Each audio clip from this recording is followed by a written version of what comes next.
Hello everyone. Thank you so much for being able to attend this seminar today. In this seminar, we will be focusing on gender equality, and that is according to the Sustainable Development Goal 5. And in this topic of gender equality, we want to have a look at the issues surrounding women in sports. And this women in sports is such a heated issue decades ago. And compared to now, well, we'll discuss that in the seminar. And we have three main goals in the seminar, which are to see the media portrayals of women in sports and how it has changed over time. And second, we want to see, to explore the structural barriers like the gender pay gap and leadership limits. And third, we want to discuss the social challenges that women athletes face, such as motherhood. And to achieve this goal, to do this, we will discuss 4 issues, which are: number 1, the media portrayal of female athletes; second one, limited leadership opportunities; third, the gender pay gap; and last but not least, the social barriers. But before we start, let us introduce ourselves. I am Hezron, and I am a sports historian. What I do is I study how female athletes were treated in the past compared to today.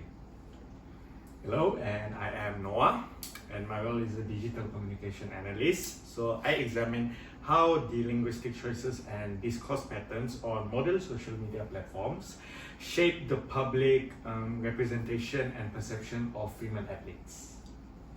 And I am Sofrin, a local sports committee representative. My role is mainly about how sports organizations and boards manage to women's involvement in sports. Okay, hi, I am Syed and I am a professional athlete. I am here because I want to share the real life experiences of women regarding wages, contracts, and training opportunities. And I am Taufiq, a sports psychologist, and my role is to study the mental and psychological expectation that these female athletes face when balancing family and their pro athletes life. So let us start with our first issue, which is the portrayal of women in sports. In the past, women have been heavily discriminated, especially in sports. And in the old times, according to an article by Syed, society used to believe that women were too fragile to be serious in sports.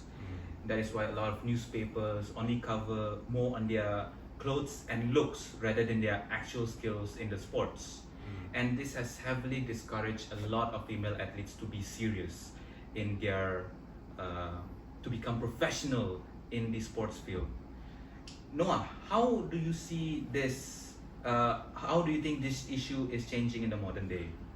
Okay, thanks, Hezron. As a digital communication analyst, I look closely at the specific language patterns framing this shift. While modern platforms grant female athletes direct autonomy over their self-representation, the broader digital discourse surrounding them remains structurally problematic. So, for instance, a social media analysis by Liang et al. Made in 2020 in the International Journal of Sport Communication highlighted that text and word choices frequently function as hidden gender markers. Their research reveals that digital reporting persistently shifts focus away from raw technical skill towards physical attributes. So they use words like beauty or graceful, or frames the athlete primarily around domestic roles like motherhood. And this matches recent communication research by Kertamuki, which analyzed caption tones on digital platforms. So the data shows a stark linguistic divide. While text frame male athletes is predominantly achievement coded, digital narratives for female athletes are heavily structured around personal, emotional, or non-competitive contexts. What this reveals is that digital text does not simply reflect objective reality. It actively constructs an unequal social meaning. And the language used in digital communication continuously reinforces the very discursive structures that normalize gender differences. So, Sofrin, how does this ongoing linguistic bias in public perception impact our second issue of institutional leadership? Thank you, Noah. That is a very good point from you. I feel like in our current highly digital world, what the media actually hold is their own power to influence the readers. The media often uses this power to as a leverage for more engagement. Because of this, readers are easily influenced by the highlights alone without reading the whole story of the news. Now, the lack of female leaders is our second major issue. The article by J.A. Senate points out that men still hold the vast majority of power position on sports boards. Because there are very few female coaches and managers, sports organizations often make rules that do not favor to women's side. Let's take an example of football in England. A report by Jess Mignot in 2025 discovered that the number of male coaches outnumbers the number of female coaches. 61% of coaches surveyed are male, while 58% are female. There are two major reasons why this huge gap happened based on the report. Firstly is the opportunity and support from the board itself. Second is the pay gap. Now, Syed, based on your experience, is this lack of support or relatively close to your issue on the gender pay gap? It absolutely does, Sofrin. And the gender pay gap is our third issue, and it's a massive issue for professional athletes. The gender pay gaps refer to the unequal financial compensation for the athlete, for both male and female, even when they are competing on the same level. An article by UO Sports titled "Will the Gender Pay Gap Ever Be Closed?" exactly claims. It shows that the female football and basketball teams only receive a fraction of what men earn. And this happens because the television organizations give them less airtime, which results in less sponsors and less low wages.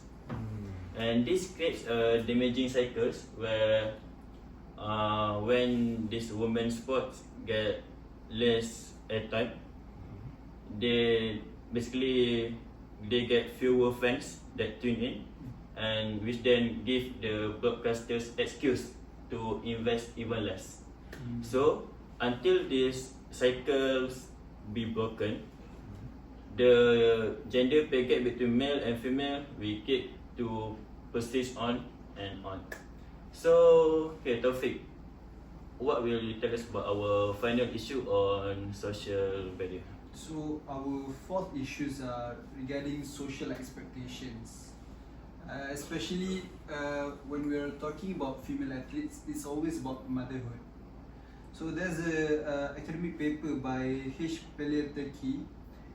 called Soccer, Society and Motherhood.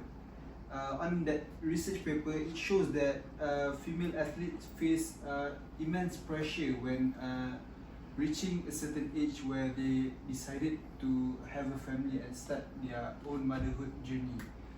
So, talking about this, society often expects when a woman have decided to start her own family, and even so having a child, let's say, they are expected to retire because society thinks that women after their pregnancy, after having a child, they will not perform as well as they does like before the pregnancy. So this have put an immense pressure towards the athletes that has created a big issue and mental struggles toward these athletes. So that is our fourth issue. Well, thank you all for being able to contribute to the issues.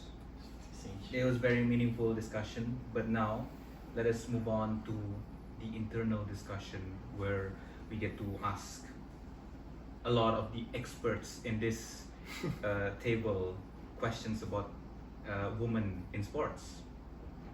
So I have a question for Noah. As a digital communication analyst, do you think that TikTok helps female athletes get more sponsored than traditional television? Okay, that's a very good question. So, unlike the rigid one-way communication of traditional television broadcasts, interactive platforms allows athletes and fans to collectively cooperate with each other in the sports discourse. So, according to research by Greg Mullerova in 2022, in Frontiers in Sports and Active Living, digital spaces provide a unique opportunity to challenge traditional biased media framing. So, when gendered or trivializing language appears in digital threads, the interactive architecture allows the community to deploy immediately linguistic counter narratives. So, this enables users to actively resist, call out, and reshape dominant patriarchal biases in real time. So now I would like to ask Sofrin a question. So Sof, why do you think sports committees hesitate to hire female coaches nowadays? Thanks, Noah. So many committees still follow traditional mindsets where men are better suited for leadership rather than women. We need to break these stereotypes somehow. Next, I have a question for Syed. Syed, as an athlete, do you think that equal prize money, such as in tennis, should be copied by sports like football? Yes, Sofrin, definitely. Tennis prove that when you pay women and men equally, the sport will be more popular and more profitable. If football want to be like that, if football want to grow, it must do the same. And okay, Taufiq, now I have a question for you. How do coach mentally support an athlete who wants to start a family? Thank you, Syed. So in this case, as a psychologist expert, I would say the coaches need to offer psychological security by reassuring the athlete that her spot in the team is safe, even after having a baby, let's say. And also they must offer flexible training schedule and training plans towards the athletes that will be deciding they are having a baby, because they need a certain kind of training before the pregnancy, during the pregnancy, and after the pregnancy. Those kind of reassurance can put a calm mindset towards the athlete, so that they won't be pressured that after they start their motherhood, their position in the team will be lost. And lastly, I would like to ask Mr. Hezron, do you think public memory of past female athletes can help reduce modern gender bias? Oh, that is a very good question, Taufiq. Really? Yeah, and definitely. When we celebrate past female heroes, we prove that women have always been strong and capable. And this will really change how people view athletes today. Yeah. And more people are inspired by the efforts and the struggles of female athletes in their fields. And I believe that a lot of female athletes are encouraged, inspired by the achievements and the struggles that the past female athletes have done. And this just shows how powerful public memory of female athletes can be. Okay, thank you everyone for being able to give answers with incredible insights about gender biases or gender issues in women in sports. And now we have come to the conclusion of our seminar. Let us share our final thoughts and recommendations, if any, about this topic. As for me, as a sports historian, I can surely say that media portrayal has improved, but traditional gender biases still affect women today. Unfortunately, female athletes are still talk about their looks and their personal lives rather than their achievements in sports. I recommend that sports news channels or any sports media, especially in social media, really celebrate or talk about the achievements female athletes have made, contributed in sports. And I believe that this can really showcase to the public how powerful and capable female athletes can be. And as a digital communications analyst, my summary is that while social media gives female athletes a voice, the language used in online comments still contain a lot of gender bias. And to practically fix this, I recommend that media organization use stronger comment filters to automatically block sexist language and microaggressions, keeping the online discussion strictly professional. And as a sports committee representative, I summarize that women are still left out of major sport decisions. I recommend that sports governing bodies introduce to a rule where at least 40% of the board must be women. And as a professional athlete, I summarize the gender pay gap discourage young girls to join sport and to make it as a career. I recommend that television should promise to broadcast an equal numbers of male and female total match.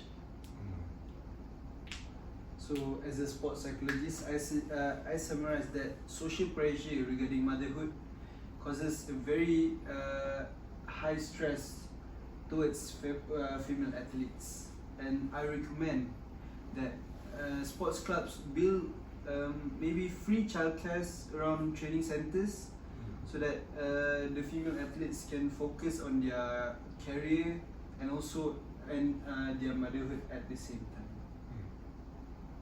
Okay, thank you everyone for being able to contribute to the seminar today, and again, thank you so much for those incredible insights that you have given for the topic of gender equality and issues surrounding women in sports. And that is all for our seminar for today. Thank you so much for watching.